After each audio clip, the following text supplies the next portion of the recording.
Welcome to House of Whimsical Terror. I'm Esther. I'm Mary. And we're coming to you from Tucson, Arizona. And we are telling real stories of the fantastical. All of our stories are true or told to us as true. Occasionally we alter names to protect privacy. And the same for some of the places.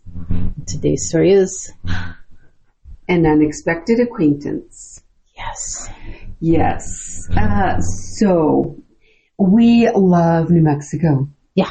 It's one of my favorite places to get lost. Yeah, exactly. Much of New Mexico is haunted. Yeah. We know this from firsthand experience, which we'll talk more about in later episodes. Mm-hmm. And there are locations or stories in just about every city in New Mexico. Like, weird, creepy. Oh, for sure. Everything from Roswell to, everywhere. Yes. And Mary and I love to stay in haunted hotels. Like, we look for hotels that are haunted to stay in.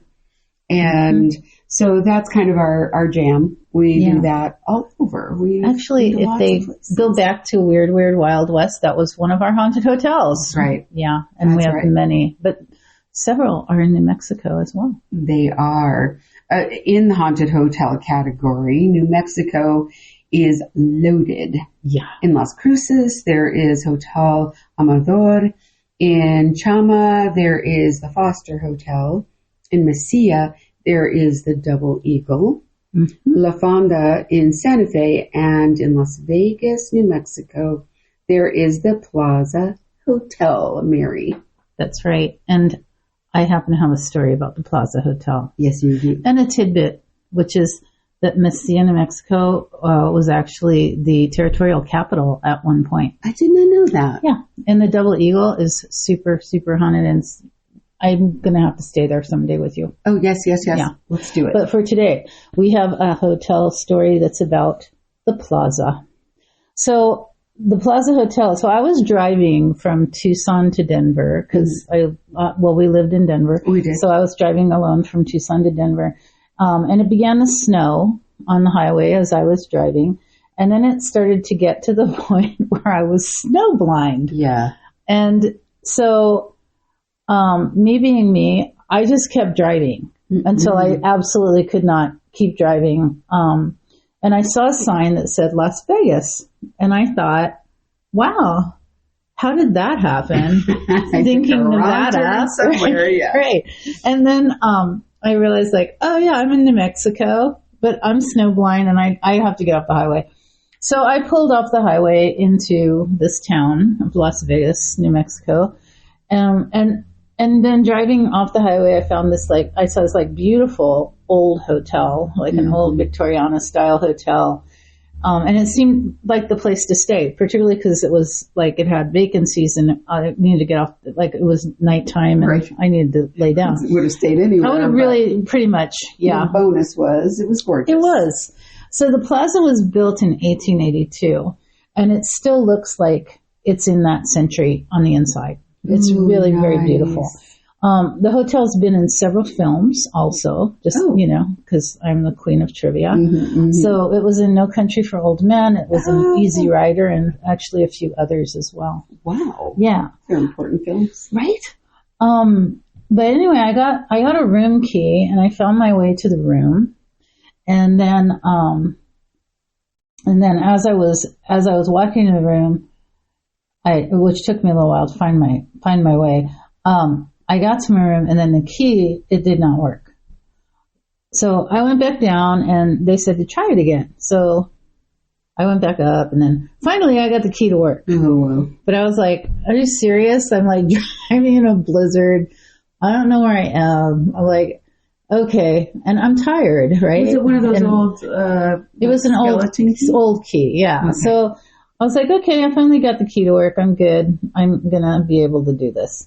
So, when I couldn't get the key to work, I was just like, great, I'm in an old haunted hotel, right? Because that's what goes through your mind. Maybe the room doesn't want me in it. And, but, I was just really tired. So I open the door, there's a brass bed, and then across from it, there's like this large armoire. Mm-hmm. It was very 1880s, which I found very nice. Very nice indeed. So this thing was like 8 feet tall, and it was made of carved wood. It was really beautiful. And so I put my luggage down, and I sat on the front edge of the bed, and I was sitting in front facing this huge armoire, and I wanted to take off my shoes. So I take off my shoes, and I'm just sitting there and kind of relieved that I got into the room. And then I thought, well, I wonder if there's like a TV in the armoire. And so I was just about to stand up, and so this is like an 8-foot armoire. One of the 2 doors of the armoire fell off of the armoire. Oh no. It fell onto the bed next to me. Oh my God. Yeah.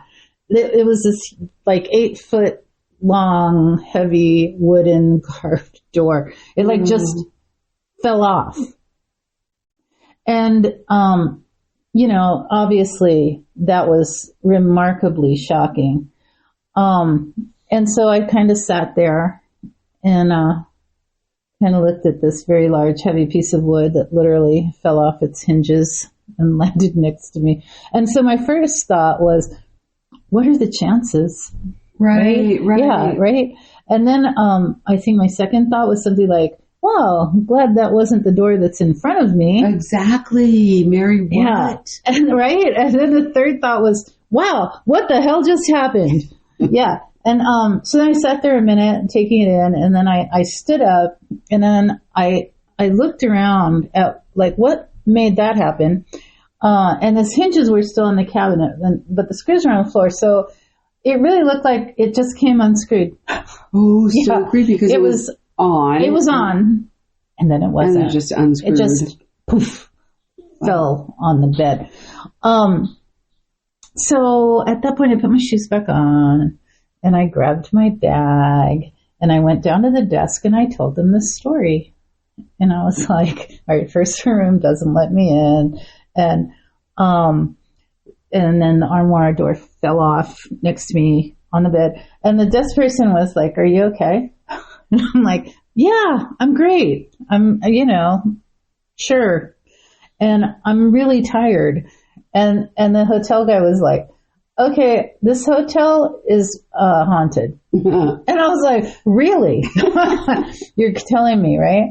And then particularly that room, right? So it was room 310, and I will not ever forget it because it was rather terrifying. Yeah. So I got another room, and then nothing else happened. I was safe. No furniture fell apart spontaneously anywhere near me. But I found out later that room is actually, it was once the owner's office. Okay. And a lot of folks have had strange encounters there. Yeah. And I still love New Mexico. Now, here's what I wonder. Like, that something wasn't letting you in the room. Yeah. And then the door falls off, but doesn't hurt you, just scares you. Right. Was something protecting you and keeping you out of the room for your well-being.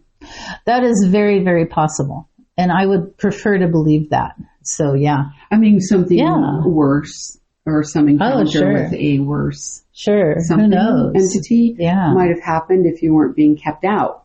Right. And then scared out. Right. Yeah. Yes.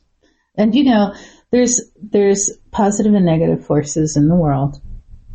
Mm-hmm. And I prefer to remain positive. So I'd like to believe that. I was just, scared out of the room so that I could not encounter anything that wasn't, on my side. So I'm good with that. Great story. It was pretty wish I'd been there. Oh my gosh, I'm so envious. Oh yeah. It was like one of those stories where like, you're just like, no one's going to believe this. Except for the poor guy down at the... right? So then he's just like, oh yeah, of course, it's haunted. And I'm like, oh, this must happen a lot.